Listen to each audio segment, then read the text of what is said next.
अस्सलाम स्टूडेंट्स, उम्मीद है आप सब खैरियत से होंगे। मैं फिर हाजिर हूँ अपनी एक नई वीडियो के साथ। आज जो हम एक्सरसाइज कर रहे हैं वो है एक्सरसाइज 4B, क्लास 6 का यूनिट 4 हमारा चल रहा है, रेशो एंड रेट। यहाँ पर हम रेशो को, हमने पिछली एक्सरसाइज में अपने रेशो को किस तरह से निकाला जाता है वो सीखा, और अब रेशो को एक से ज़्यादा चीज़ों में किस तरह से डिवाइड किया जाता है अब हमें वो सीखेंगे। एक्सरसाइज 4B में मेरे पास पहला क्वेश्चन है, A length of wood is cut into 2 pieces in the ratio 4:7। एक लकड़ी है, उसे 2 पीसेस में कट किया गया है और उसका रेशो है 4:7। दो बातें हैं यहाँ पर। What fraction of the original piece is the longer piece?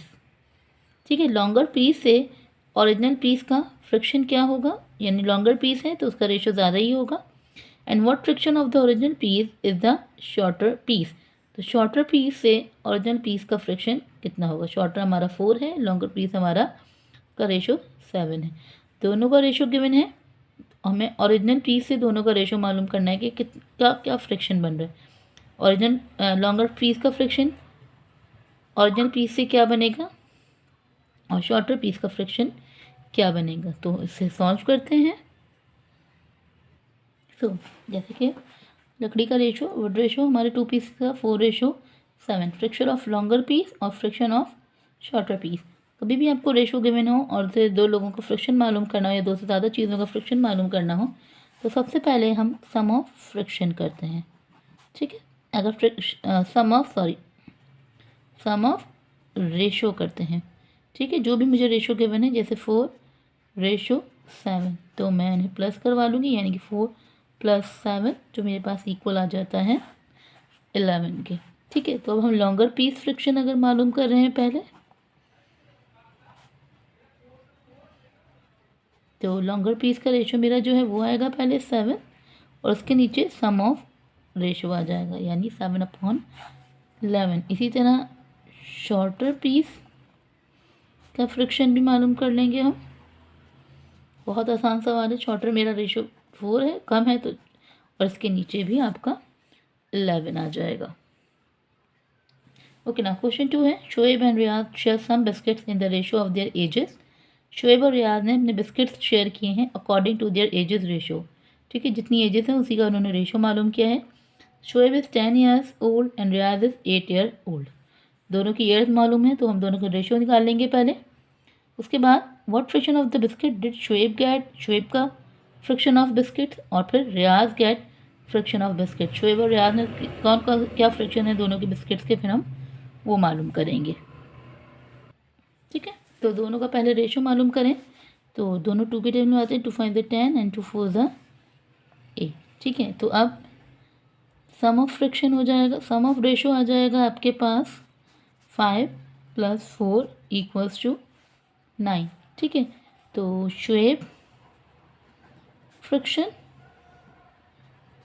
Shoaib का रेशो क्या है भाई 5, सम ऑफ रेशो आपके पास क्या आ गया 9। इसी तरह रियाज फ्रिक्शन, रियाज का रेशो क्या है 4 और सम ऑफ रेशो आ गया 9। अगर इन दोनों रेशोज़ में आपस में कुछ रिड्यूस हो सकता है तो हम रिड्यूस करते नहीं है ना, तो हम इसे एज इट इज़ छोड़ देंगे। ओके, क्वेश्चन नंबर 3 है, the recipe of strawberry jam is 100 gram of sugar and 150 gram of strawberries. ये कह रहे हैं कि स्ट्रॉबेरी जैम की जो रेसिपी है उसमें 100 ग्राम जो शुगर यूज़ हो रही है और 150 ग्राम ऑफ स्ट्रॉबेरीज यूज़ हो रही हैं।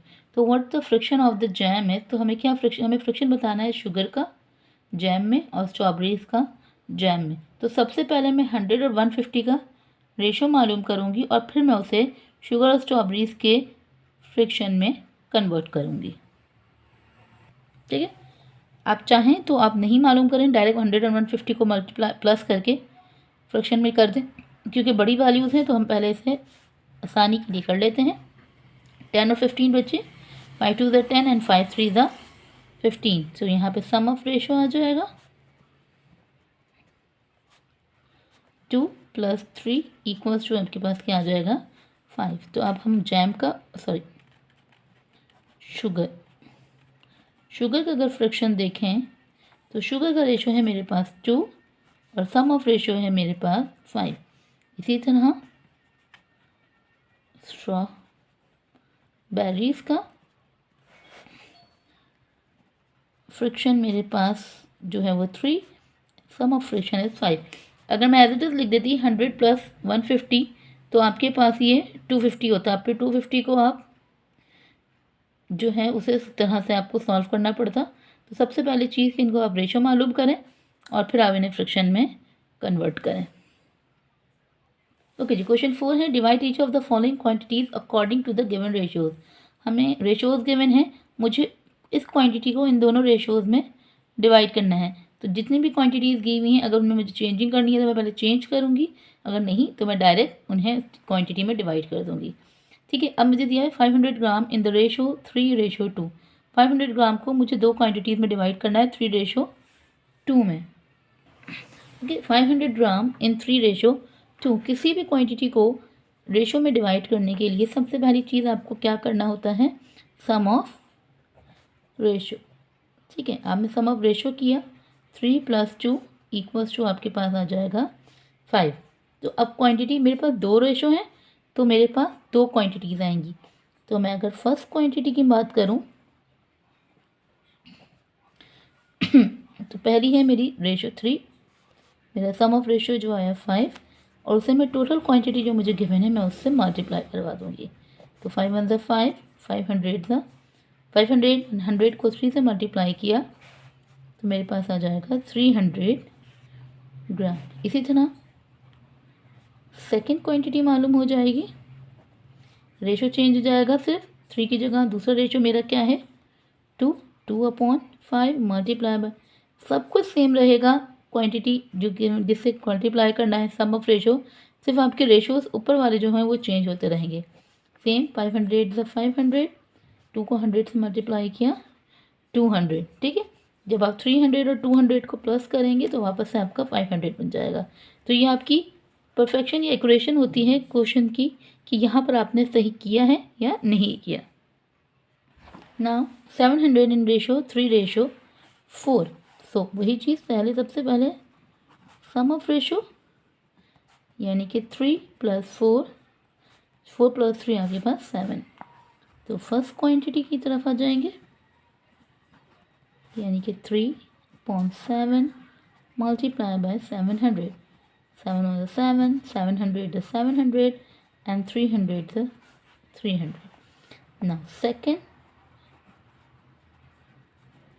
क्वांटिटी 3 रिप्लेस करेगा 4 को, 4/7 multiply by 700। So 100 and 700 as it is. 4 multiply by 100 400, तो 400 और 300 आपके पास 700 हो जाते हैं। नेक्स्ट उन्होंने दिया है आपको 1 किलोमीटर इन 3:7 और क्वेश्चन में उन्होंने कहा है चेंज इनटू मीटर। तो आपको पता है, हमें भी पता है सबको, 1 किलोमीटर = 1000 मीटर, क्योंकि फ़र्क नहीं पड़ेगा अगर मैं 1 के साथ सबका रेशो निकालूं तो वही आंसर आ जाएगा। ठीक है, तो इसलिए 1 किलोमीटर को फिर हमने मीटर में कन्वर्ट किया। उसके बाद आपका सम ऑफ रेशो आ जाएगा यानी कि 3 + 7 = आपके पास 10। सो आप फर्स्ट क्वांटिटी मालूम कर लेंगे, मेरा ratio 3, sum of ratio 10 multiply by 1000, 0 से 0 कैंसिल, 100 को 3 से मल्टीप्लाई करेंगे और आपके पास 300 सेंटीमीटर। ठीक है, सेकंड क्वांटिटी की तरफ आएंगे, 3 रिप्लेस करेगा 7/10 मल्टीप्लाई बाय 1000, 0 से 0 कैंसिल, 7 को 100 से मल्टीप्लाई करेंगे तो 700 मीटर। और 700 + 300 आपके पास 1000 = 1 किलोमीटर हो जाता है। यहाँ पर जैसे अब आवर्स गिवन है तो यहाँ पे हम आर को मिनट्स में चेंज करेंगे। अच्छा, हम खुद से नहीं कर रहे, ये क्वेश्चन में हमारी रिक्वायरमेंट है। 1 आवर = 60 मिनट। 4 हैं, 4 को मल्टीप्लाई कर देंगे 60 से तो ये हो जाएगा 240 मिनट। तो first quantity sum of ratio आ जाएगा। उसके बाद = 7 + 5 आपके पास 12 हो जाता है। तो फर्स्ट क्वांटिटी कर लेंगे, फिर = हमारे पास है 7, sum of ratio 12 multiply by 240। So 12 × 12 and 12 20 है 240, 2 को 7 से 2 7 2 14 यानी कि 140 मिनट। इसी तरह सेकेंड क्वांटिटी आपके पास आएगी, रेशो मेरे पास है 5/12 मल्टीप्लाई बाय 240। 12 × 12, 20 × 240 एंड 25 आपके पास हो जाता है 100 मिनट। दोनों को प्लस करेंगे तो वापस से आपके पास 240 मिनट यानी कि 4 आवर्स आ जाएंगे।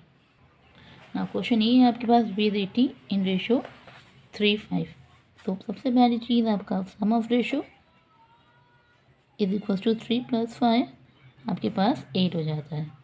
फर्स्ट क्वांटिटी मालूम करेंगे 3/8 मल्टीप्लाई बाय 80। तो 8 1 8, 8 10 80, 10 3 30 रुपीज़ आ गए। सेकेंड क्वांटिटी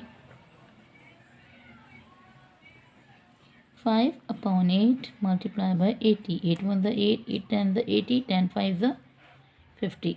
तो हो गई आपके 50 रुपीज़। ओके ना, क्वेश्चन 5 है the ratio of branded goods to the in house goods. दो बातों की, यानी ब्रांडेड गुड्स का और इन हाउस गुड यानी कि घर के अंदर जो आपके गुड्स हैं, इन house goods in a super market यानी गोडाउन आप जिसे कह लें या स्टॉक आप जिसमें कह लें, ठीक है। ठीक है, the ratio of branded goods to the in house goods in a supermarket. Branded goods का रेशियो इन हाउस गुड्स में जो हो रहा है सुपर मार्केट में, जो इन हाउस गुड्स उसमें 3:5। If this stock 400 kg of ground spices, अगर वो 400 kg ग्राउंड स्पाइसेस का स्टॉक कर सकते हैं, how much of this stock is their own, तो उसमें इनका अपना स्टॉक कितना है। तो ब्रांडेड गुड्स का रेशियो अगर 3 और इन हाउस गुड्स का रेशियो 5 है, ठीक है, तो ज़्यादा से ज़्यादा रेशियो 5 का है, यानी कि इन हाउस गुड्स यानी इनका अपना स्टॉक है। तो अब हमें दोनों का रेशियो मालूम करना है, जैसे हमने क्वांटिटी की है दोनों में डिवाइड करना है और मुझे इन हाउस का स्टॉक बताना है, ठीक है। सो 400 kg है रेशियो है। तो अगर मैं ब्रांडेड गुड्स की बात करूं, जो उनका है रेशियो 3, सॉरी सबसे पहले सम ऑफ रेशियो आपके पास आ जाएगा, वो आ रहा है 3 + 5 = 8। तो इनका 3/8 मल्टीप्लाई बाय 400। तो अगर मैं मल्टीप्लाई करूँ 8 1 8, 8 5 40, यानी 50 को 3 से मल्टीप्लाई करेंगे तो 150 kg आ जाएगा।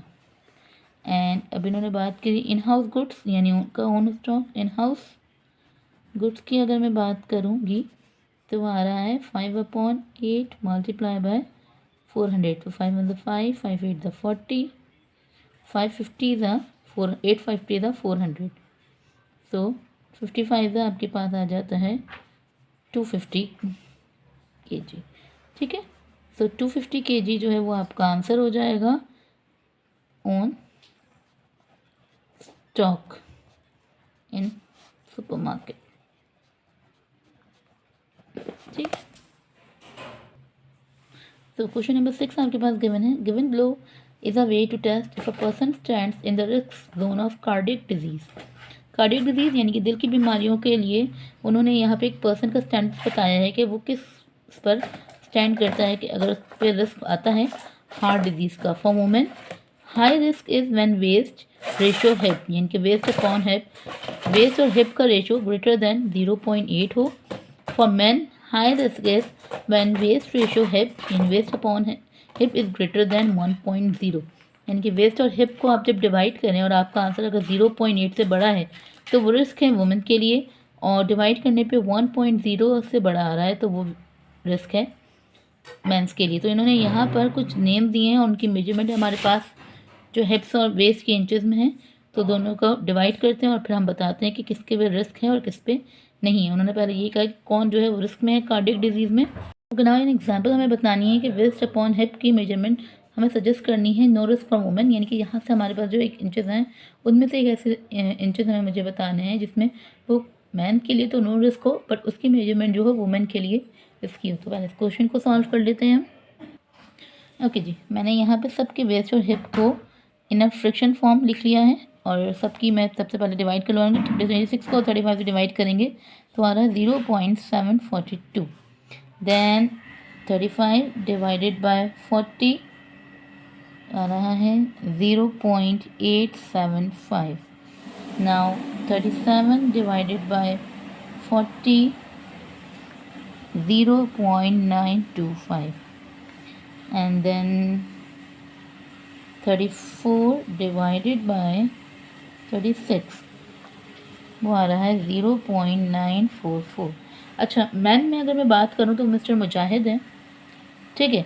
तो मिस्टर मुजाहिद जो है वो कार्डियक डिजीज़ 0.0 की, ठीक है। तो 1 से कम है तो मिस्टर मुजाहिद नहीं है कार्डियक डिजीज़ में। और ख़वातीन में उन्होंने हमसे बात करी थी 0.8, कि 0.7 है तो ये भी नहीं है, लेकिन 0.925 और 0.944 ये दोनों जो हैं वो रिस्क में हैं कार्डियक डिजीज़ की। सेकंड क्वेश्चन में उन्होंने कहा कि कौन सा ऐसा पर्सन है जो कार्डियक डिजीज़ जो है जिसे वो मेंस उन पर डिजीज़ ना हो लेकिन वुमेन के लिए वो हो। तो वो जो है हमारे पास मिस्टर मुजाहिद हैं आपके, क्योंकि इन्हें अकॉर्डिंग टू मैन तो नहीं है कार्डियक डिजीज़, लेकिन वुमेन के लिए ये हैं। तो आंसर्स को इस तरह से लिख सकते हैं। Okay, so Mrs Moin and Mrs Shabbir जो है वो कार्डियक डिजीज़ के इस पर हैं। और मिस्टर मुजाहिद की हमारे पास एक हिस्ट्री अगर मैं देखूँ तो 0.8 उनका है, अप्रॉक्सीमेट 87 है। अगर उसको राउंड ऑफ करो तो वो 9 की तरफ चला जाएगा। मिस्टर मुजाहिद तो वो ख़वातीन के लिए कार्डियक, लेकिन मेंस के लिए जो है वुमेंस के लिए तो कार्डियक डिजीज़ की तरफ रिस्क है, लेकिन मेंस के लिए नहीं है। उसके बाद बात कर रहे हैं क्वेश्चन 7 में हमें कंटिन्यू रेशो मालूम करना है, ठीक है। तो कंटिन्यू रेशो उसमें हमारे पास जो है वो A ratio B ratio C, यानी कि यहाँ पर A और B और C का रेशो आता है। B हमारी कॉमन टर्म होती है और ये जब कंबाइन होते हैं तो वो ये A ratio B ratio C में कन्वर्ट हो जाते हैं, ठीक है। हमने 2 रेशो को पढ़ा, अब 2 से ज़्यादा जो रेशो होते हैं वो आपकी कंटिन्यू रेशो में चले जाते हैं, जहाँ पर हम 3 टर्म्स के साथ काम करते हैं, ठीक है। B हमारी मिडिल टर्म होती है जैसे उन्होंने यहाँ पे दिया आपको, और वो कॉमन टर्म होती है जैसे 2:3 एंड 3:4। तो 3 मेरी कॉमन टर्म थी तो उसे मैंने A, B और C कंसिडर कर लिया। इन्हें सॉल्व करना बहुत आसान है।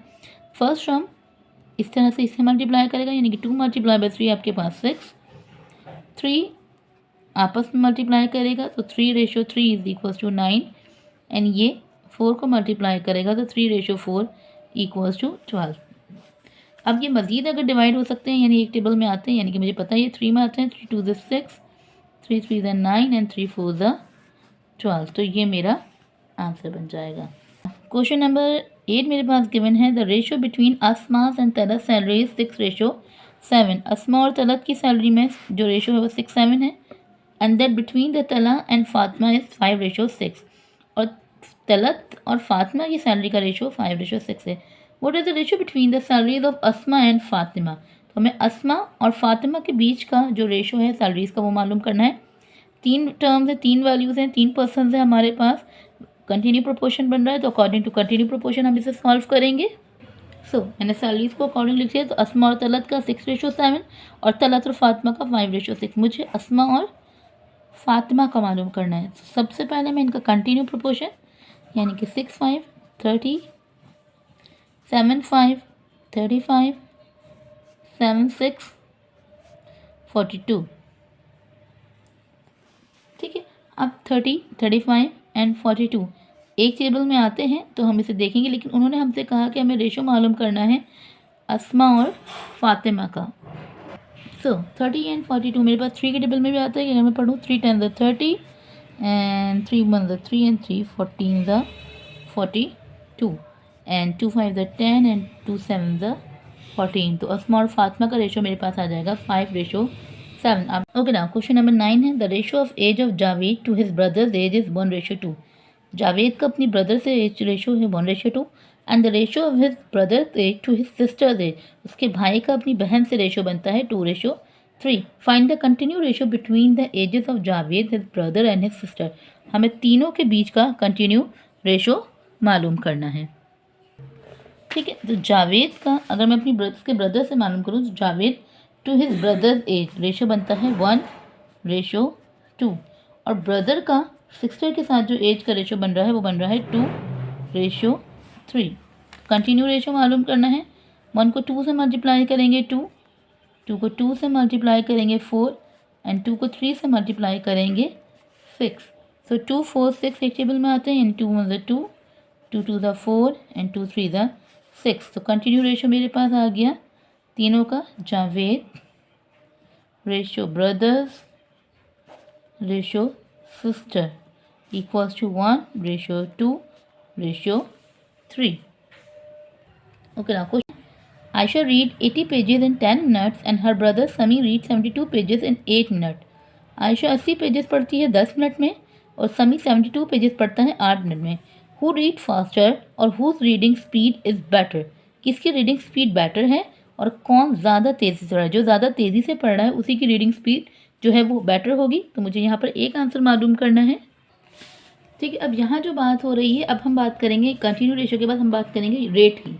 यानी कि किसी एक चीज़ की क्वांटिटी आपके पास, किसी एक चीज़ की कॉस्ट पर यूनिट, आप पर यूनिट कोई चीज़ आपको पता हो, उससे आप बाकी चीज़ों को रेट मालूम कर सकें. हमारे रियल लाइफ में भी होता है कि हमें 10 चीज़ों की पता हो कि भाई 10 चीज़ों की कॉस्ट, यानी कि 10 चीज़ जो मिलाएंगे लेंगे इसकी कॉस्ट इतनी है, और एक की मालूम करने के लिए हम उसे डिवीजन फॉर्म में ले आते हैं.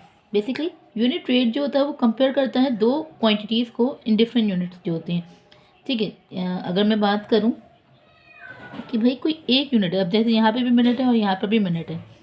ठीक है, तो अब हम यहाँ पर दोनों को एक यूनिट रेट में लेकर आएंगे और फिर हम दोनों को कंपेयर करेंगे कि भाई कौन दोनों में से ज़्यादा बेहतर है.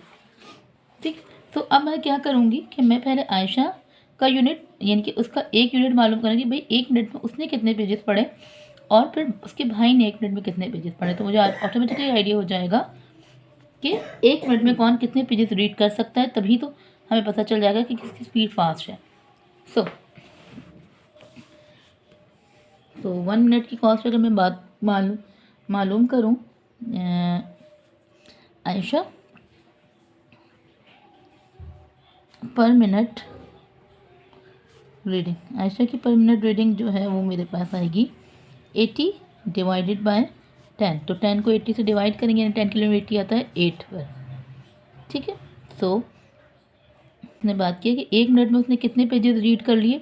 तो 8 पेजेस पर मिनट रीडिंग उसकी क्या है कि भाई एक मिनट में उसने 8 पेजेस को रीड कर लिया. अब यहाँ पर मैं उसके भाई की ब्रदर पर मिनट रीडिंग चेक करूँ अगर,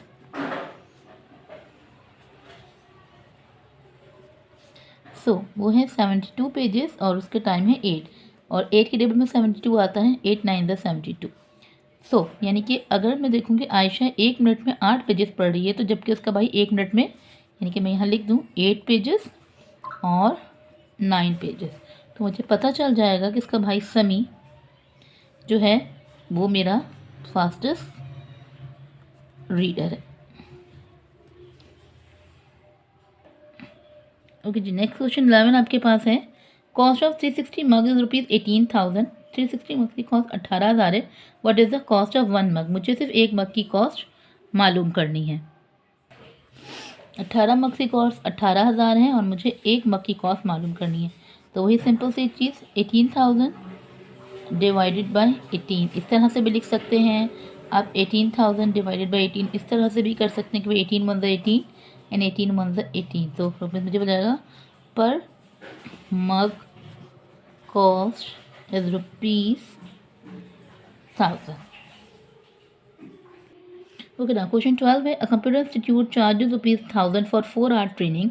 एक कंप्यूटर इंस्टीट्यूट जो है वो 1,000 रुपये चार्ज करता है 4 घंटे की ट्रेनिंग के लिए. For the unit find the unit rate of the amount they charge per hour from their customers. हमें यूनिट रेट मालूम करना है, यानी कि 1 घंटे का चार्ज मुझे पता करना है अपने कस्टमर से 1 घंटे के लिए कितनी फ़ीस चार्ज कर रहा है. ठीक है, तो यूनिट रेट मुझे मालूम करना है per hour cost. 1000 divided by 4. 1000 divided by 4.